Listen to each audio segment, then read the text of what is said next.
We're going to join Juan Carlos Hidalgo, Latin America Project Coordinator for the Cato Institute, to get a wider perspective on this trip. Do you think that relations between the Obama administration and Mexico are going to be rather more positive now, more dynamic than what we've seen in recent years?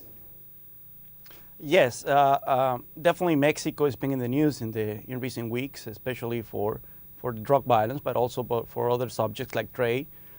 So this is a very important visit for President Obama, the first time he sets foot in Latin America, actually.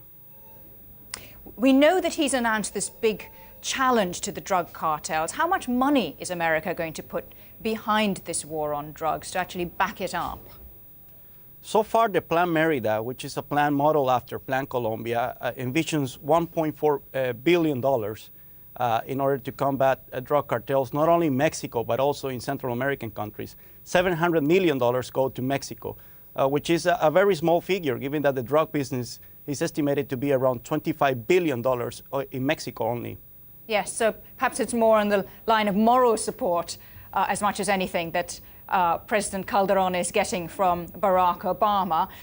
You mentioned trade. This is a hugely contentious issue with the row over the Mexican truckers on one side, over the import duties on the other side. How do you see this being resolved? Well, I will expect President Obama to commit the U.S. to comply with the U.S. with NAFTA commitments. That will definitely help ease the tensions that have erupted in recent weeks over the Mexican truckers issue and the retaliation tariffs that Mexico has imposed over 100 products that come from the United States to Mexico.